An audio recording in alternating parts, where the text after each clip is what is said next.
Brilliant. Don't worry, it's a 0, just like the progress that you're not making. So if you're still skinny fat despite training hard in the gym and following various diets, maybe you've done some cuts, maybe you've done some bulks, maybe you're just not sure what to do. Either way, you're still skinny fat despite trying, then I want to make this quick video to basically explain to you what mistakes you could and probably are making, and quite frankly, just what to do to fix it so you can finally fix skinny fat. No edits, no BS, no flashy AI rubbish. This is just going to show you what diet to follow, what strategy and training routine you should be following to fix skinny fat. And I'm going to try and keep this video to the point, no jargon. Let's get straight to it. First things first, if you're skinny fat, just to clarify, you have fat to lose and muscle to gain. Now, a lot of guys find themselves in skinny fat for 2 reasons, potentially 3. First things first, could be genetics. Secondly, it's mainly lifestyle. And thirdly, for me, I started off super skinny and thought, let's go onto a bulk and gain some size because I don't like my arms looking like ramen noodles. And I just got fat. And then when I got fat, I thought, well, don't worry, I'll cut down and see all this muscle that I've gained. And then I went on a cut and I ended up getting very skinny, but still holding belly fat in my belly, my moobs, and my arms didn't look any better. If anything, they looked a little bit worse because they were skinny and lacking in definition.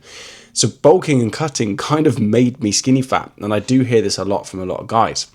And the issue is, if you're skinny fat and you're going to the gym, you're probably not following a specific plan that's designed to fix skinny fat. Maybe you're just following what some fitness influencers done.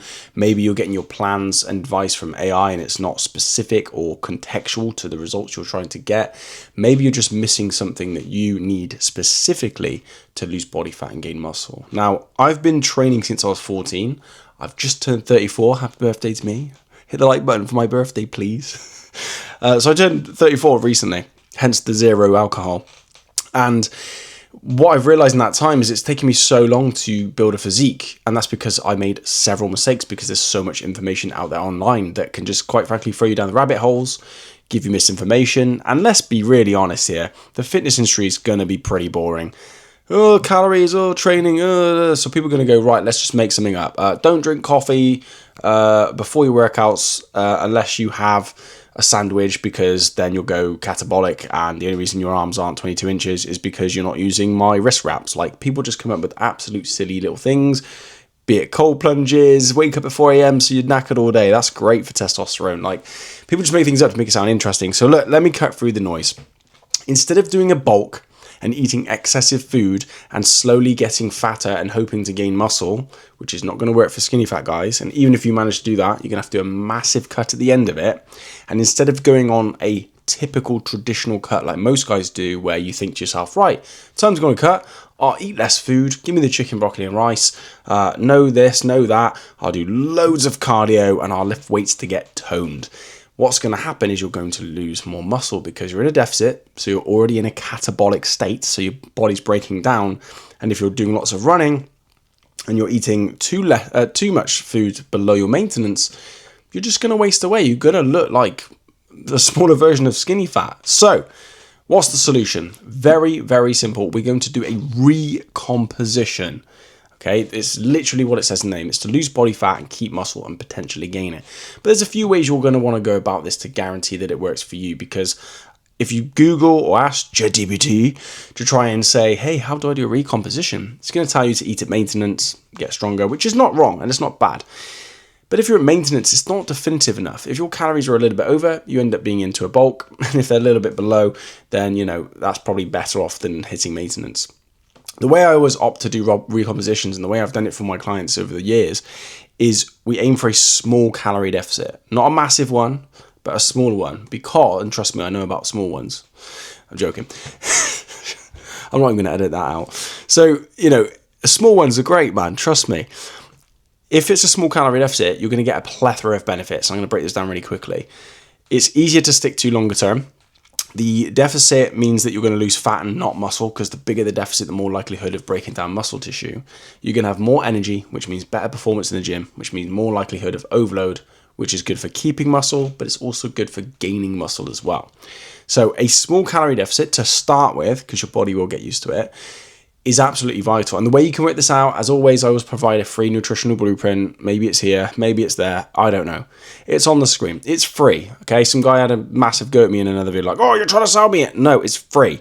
or use ChatGPT, all right? But if you use my one, at least I know it's based on the fact you're skinny fat. It's going to tell you how to set up your macros and your calories based on the experience I have, instead of an online calculator saying, cool, you weigh this much, okay, here's your BMR. Use this, work out your numbers, and then we want to take 500 calories off of that target to create a 500 calorie deficit. Why 500, I hear you smash into your keyboard? Because that times 7 days of the week is 3,500. That's 1 pound of fat. Brilliant. You might think to yourself, what if I do 1,000 calorie deficit? Would that mean 2 pounds of fat? Well, you might lose 2 pounds on the scales, but it's not necessarily going to be just fat. That's why people end up skinny fat in the first place, because they eat away it into muscle tissue because the calories are too low too soon. 500 calories below. The secret to this is sticking to it properly. It's all well and good going on YouTube and learning advice and going, hey, how do I actually fix the skinny fat, dude? What's the best foods to eat? What's the best this? It has to be accurate and you have to know what you're doing. So the best way to do that is you're either going to track your calories. So you're using MyFitnessPal, Notepad, whatever you think's the best, or any app that you think is going to be helpful. So at the end of the day, you can look at your target and go, I hit that target. And that's it. That really is it. If you hit that target 7 days a week, certified freak, by the end of the week, you'll be a pound lighter on average.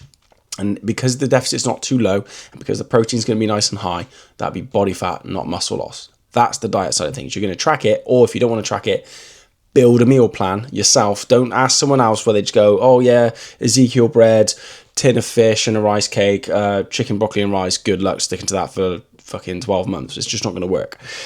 Track your calories, see where you're going wrong, make sure it's correct. Honestly, I have coached, I don't even know how many people I've coached now, but I've got 250 plus transformations now. 9 times out of 10, it's the food that's just a little bit off. That's really the biggest thing for most people. Whether they're beginners or they've been training for 10 years, it's the food just being a little bit off. What about the training side of things? Let me keep this really simple. Should you do cardio, yes or no? That's up to you. I wouldn't recommend doing loads of it. If you're in a calorie deficit and you're already skinny off the get-go and you've got stubborn body fat, then doing a lot of running and spending your limited energy, calories, carbs, and glycogen all on that running, you're not necessarily going to build any muscle and you're probably not going to keep much of it. So if you want to do it for mental health, good. If you want to do it for cardiovascular and VO2 max health, brilliant. Cardio is still good. I'm not saying don't do it, but I'm saying don't prioritize it over getting stronger. If you said, I've got 2 days to go to the gym, I'm skinny fat and I want to fix this physique, what's the best thing to do? Upper body, lower body, or full body times 2, A and B. Do you know what I mean? It's about focusing on strength. If you're lifting big, heavy weights and you're progressively overloading the body, giving it a reason to demand lean mass, and you're in a calorie deficit with high protein, you're going to lose fat and gain muscle. And I'm not just saying this in theory. Go and Google it. Go and fact check me, whatever you want to do. Here's the people that have done it. It's just, I'll just put it in there. I was going to be lazy and not edit it, but I'm going to put it in there anyway. Here's the people that have done it. They've lost body fat. They've gained muscle. There's no peptides. There's no creatine. There's no steroids. There's no drugs. There's literally not even multivitamins, some of these guys, which multivitamins can be quite good. Some of them don't even take protein powder, which again, I'm a fan of protein powder because it's just easy, but it's just natural. This is how you do it properly. It's using common sense. How is your body going to change? What's it going to look like when it adapts to getting stronger and being in a calorie deficit? That is the best way to achieve a recomposition if you're skinny fat, to lose fat and gain muscle. Yes, there's more details like overload, form, technique, but you can't just get one YouTube video and cover everything. But if I can save you from doing another cut or another bulk or doing loads of cardio or doing a silly diet like keto and carnivore because someone on Facebook told you that's how their mate lost it, or their weight, even though their cholesterol's through the roof and they're constipated, I just want to help cut through the noise. So do a recomposition. Use your microbiomes. Use your free nutritional blueprint. Pair that with a resistance training regime that you can stick to. Pull, push, legs, upper body, lower body. If you want to do super bro, chest Monday, back Tuesday, whatever routine you can stick to and add reps and weight to over time, it's going to be the best one for you. And then when things start to slow down, stop working, you might need to lower the calories. You might need to start adding in the cardio. You might need to add more reps and weight. That's it. That really is it. It is boring. That's why everyone's making things up. That's why everyone's putting out misinformation, because what else are they going to talk about? Okay. Hopefully that helps. If you have any other questions, you can message me on Instagram at Elite Transformation Project. I have my WhatsApp down below if you want to talk about coaching. And if you want to know what to eat and what I ate to fix skinny fat, you can watch this video over here. This is what I ate. So there's some good examples for you. Like and subscribe. This beer is going to be really flat. Unpopular opinion, 0 beers are freaking awesome as long as they're ice cold.